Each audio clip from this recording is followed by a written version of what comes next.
성경에 보면요, 형제와 자매와의 사랑에 대해서 자주 언급합니다. 그러니까 자주 언급한다는 것은요, 그만큼 중요하다는 것입니다. 그리고 또한 그만큼 쉽지 않다는 것을 의미하죠. 오늘은 형제자매를 향한 하나님의 마음은 무엇인지, 그리고 그 형제자매들을 향한 부모의 마음은 어떠해야 하는지 말씀을 통해서 한번 생각해 보려고 합니다. 성경의 역사는요, 형제 간의 갈등과 화해의 역사라고 해도 과언이 아닙니다. 창세기 전체는요, 그런 갈등과 화해의 이야기로 구성되어 있습니다. 에덴 이후에 태어난 첫사람 가인은요, 형제를 살해하는 살인자가 되었죠.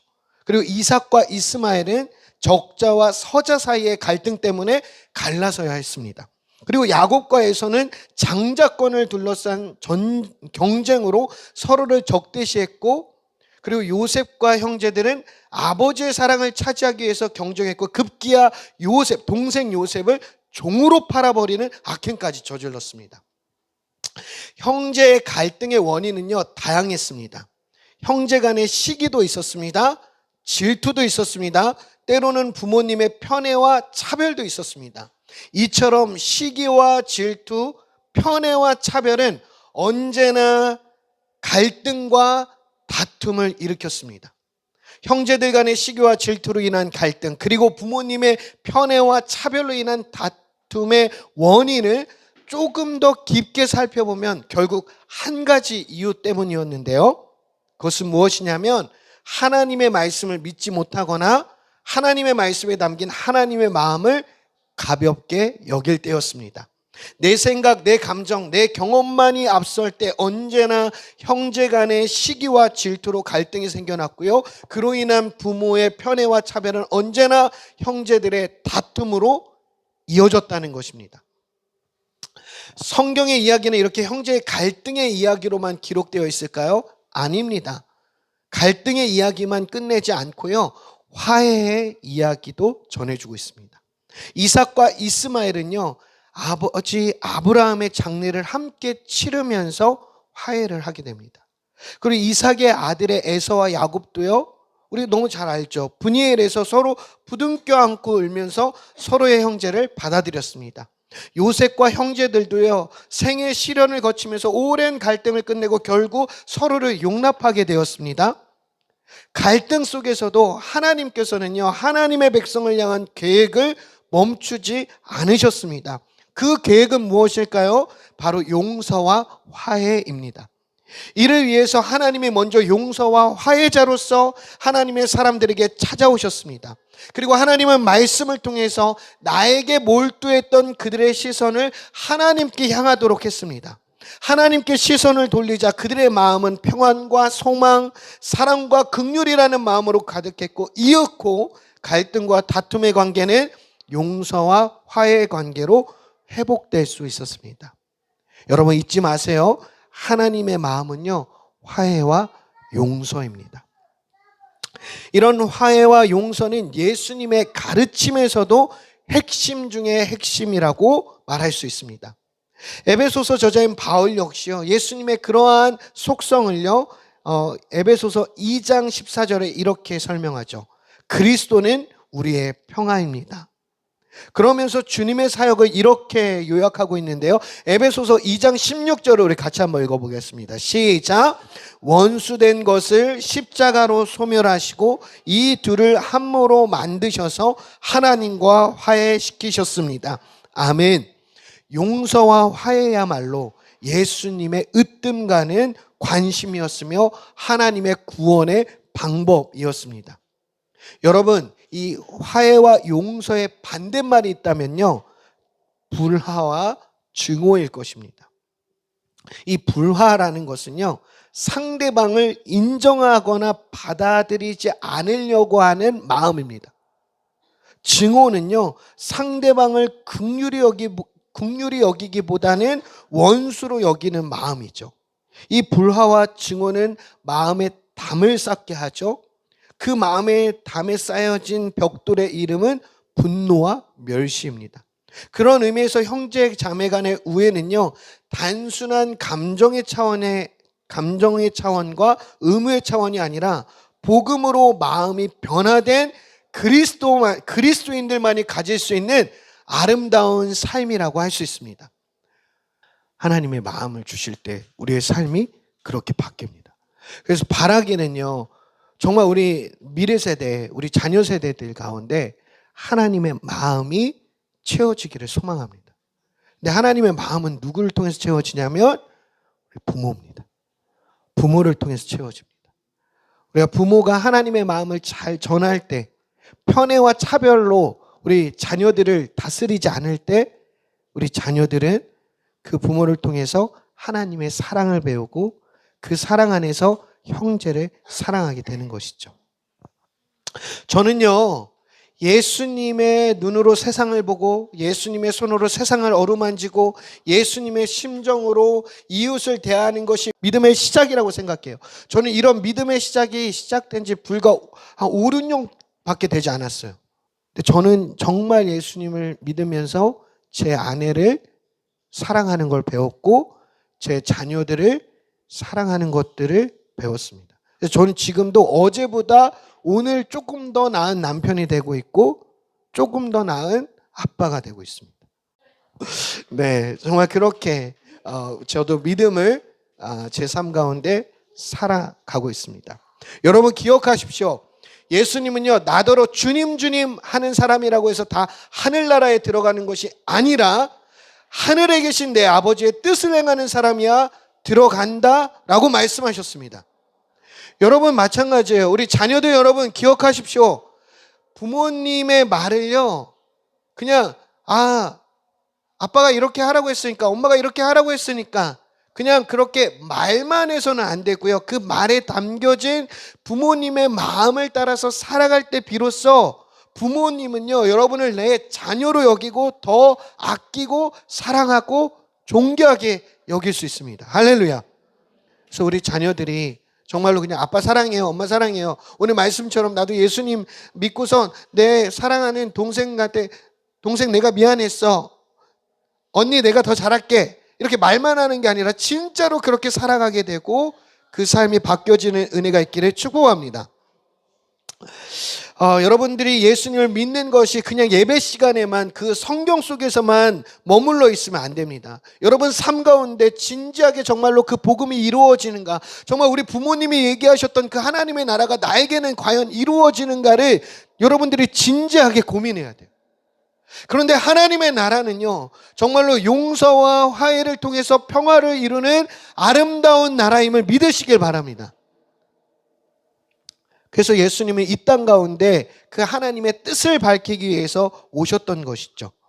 그런데 당시에요, 예수님 당시에 이스라엘 사람들은요, 자신들은 하나님의 사람들이라고 여겼지만, 그래서 말로는 나는 하나님의 자녀라고 얘기했지만 하나님의 뜻과는 상관없는 삶을 살았습니다.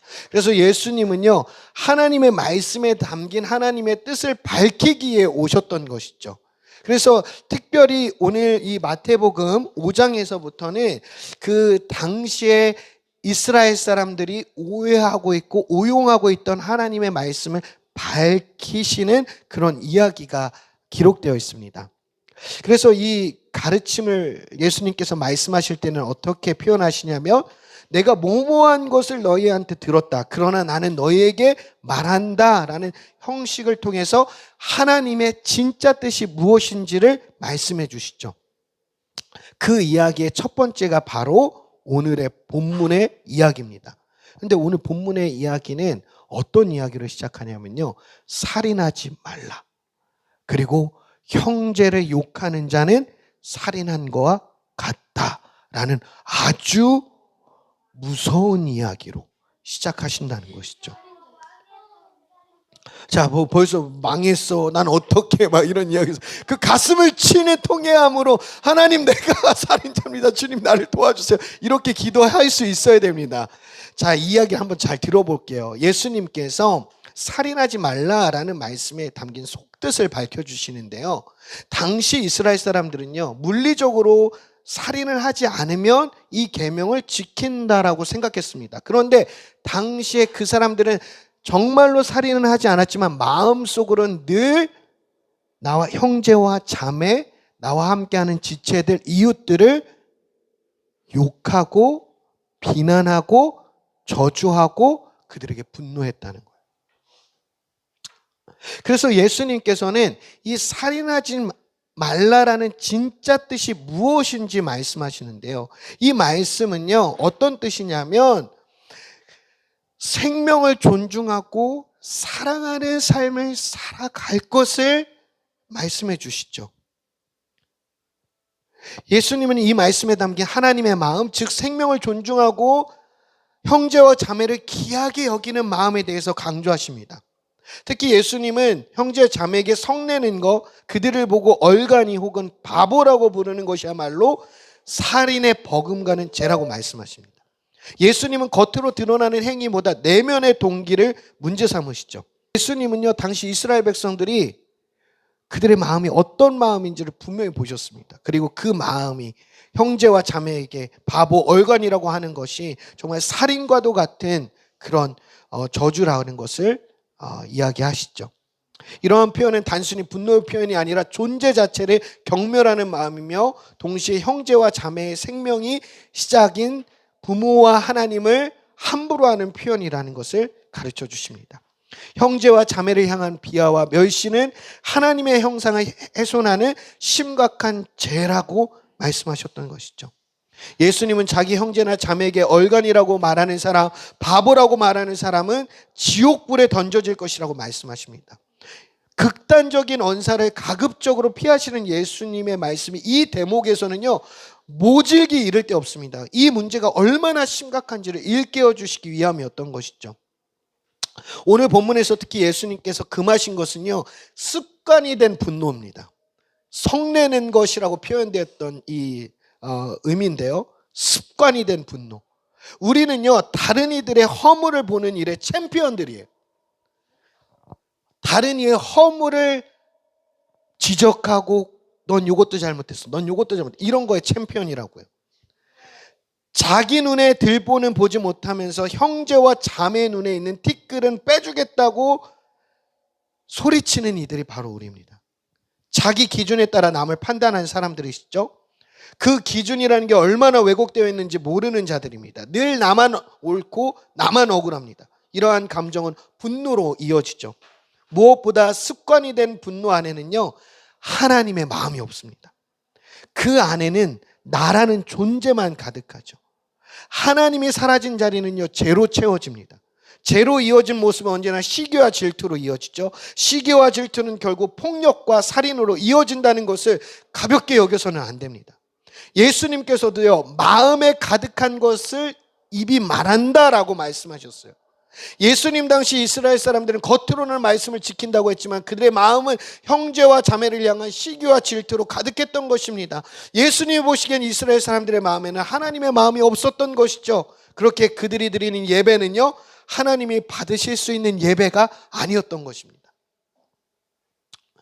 여러분, 하나님께서 예배의 형식보다 더 중요한 것은요, 중요하게 여기는 것은요, 그 말씀에 담긴 사랑을 이루어가는 삶의 모습임을 잊지 마시길 바랍니다.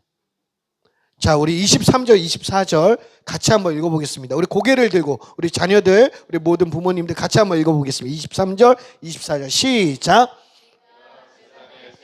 드리려고 하다가 내 형제나 자매가 내게 어떤 원한을 품고 있다는 생각이 나거든 너는 그 재물을 제단 앞에 놓아두고 먼저 가서 내 형제나 자매와 화해하여라. 그런 다음에 돌아와서 재물을 드려라. 아멘.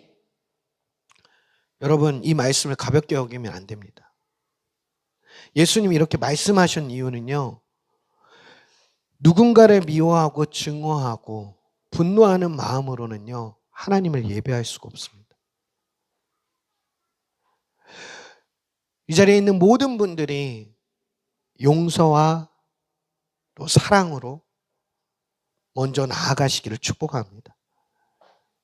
그 모습 안에서 예배가 시작될 수 있음을 기억하시길 바랍니다.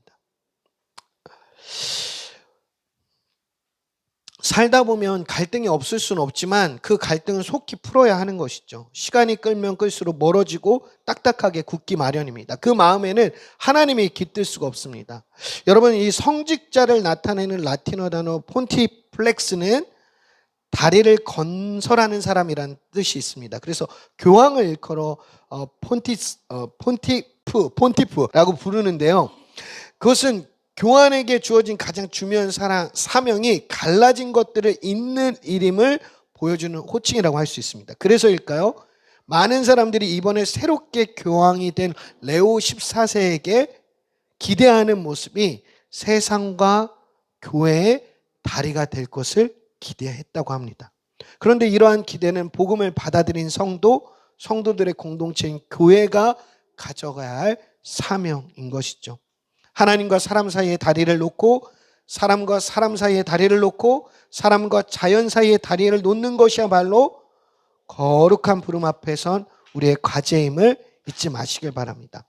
저와 여러분요, 불화의 세상을 화목한 세상으로 초대하기에 부름받은 하나님의 백성들입니다.